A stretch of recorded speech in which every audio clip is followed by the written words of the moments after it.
What's up, smart homers? My name's Aaron, and in this video I'm going to show you how I'm going to update my wall-mounted dashboard from an older Fire HD10 tablet to the newest version.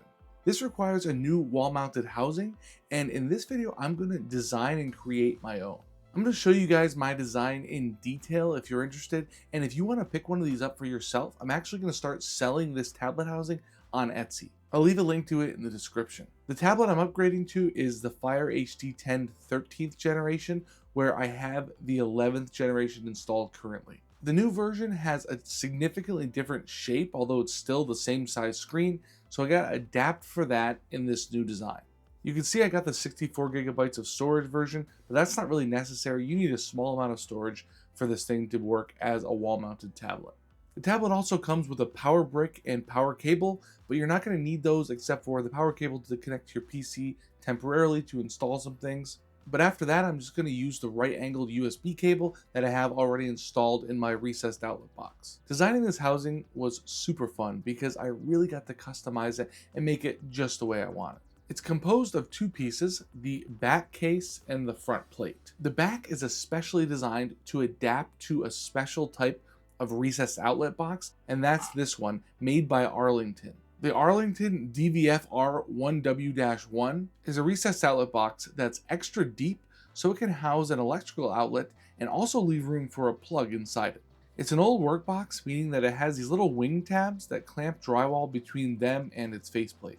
The back case of the housing I've designed replaces the faceplate of the Arlington old work box so that now the drywall is clamped between those wing tabs and my case. It has holes in it so that the back of the case can be mounted on the recessed box either horizontally or vertically. There's a second set of holes on the back that allow access to the screws on the recessed box that turn the wing tabs and bring them in, clamping them against the drywall. The back case also has these little clips on each edge, and these are to hold the tablet in place. You just push the tablet into the back case and it snaps in those clips and it's held firmly. You can also see these raised nubs on 3 of the corners, and they're actually for supporting the tablet so that it doesn't rock because of the tablet's camera bump. The slot in the middle is to feed a right angle USB connector through it, and that will supply power to the tablet. The other end will receive power from the outlet that is recessed in the box. Typically you want to put a USB outlet in the box because then you can just power your wall tablet directly without any need for a power adapter to plug into the receptacle. There are these grooves on the edges, and they're for allowing the front plate to snap into the case, which I'll show you in a second. The other feature I wanted to show you is the hole over here in the corner, and that's so that you can reach the power button with a paper clip if you need to press it without having to take the front plate off.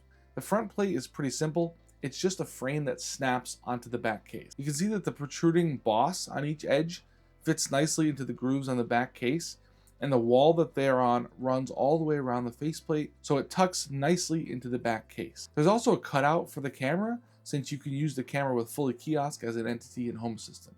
I'll show you how it all goes together in a couple minutes. The basic setup process for the tablet is to use Fire Toolbox to configure the tablet, then install Fully Kiosk Browser, and then install the tablet on the wall. You'll need to turn on USB debugging, and then connect it to your PC with the provided cable. Then you can download Fire Toolbox on your PC, extract it, and then launch it and go through the setup. The main thing is to disable lock screen ads and then add your own custom launcher if you want, as well as installing Google Play services so you can install Android apps if you want. Fire Toolbox has instructions for all of this within the toolbox itself, but if you need help with that, you can always go and look at my previous video where I went through all of the setup instructions in detail. Once you're done with that, you head to the Fully Kiosk website and download the Fully Kiosk app for Android/Fire OS. Once that's done, you can open that file on your tablet and run through the setup and install procedure for Fully Kiosk. I'm not going to go through every single setting that I've set for this to get it working with Home Assistant because I've already documented that in detail in an older video, and that video is still up to date. In fact, I used that old video as an instruction for me when I was setting up this new tablet. One thing to note though, some of these settings require a premium license of Fully Kiosk, so you need to spend that money if you want to have some of the more advanced settings. I highly recommend this as it's a one-time charge, and if you're updating your tablet, you can actually transfer the license from your old tablet to the new one by going to license.fullykiosk.com/license /move, then put in your old tablet ID, which you can find in Fully Kiosk, and then put in your new tablet ID once Fully Kiosk is installed on your new tablet, and you can get that ID, and then you put in your purchasing email address, submit that change, and within minutes your license is transferred to the new tablet.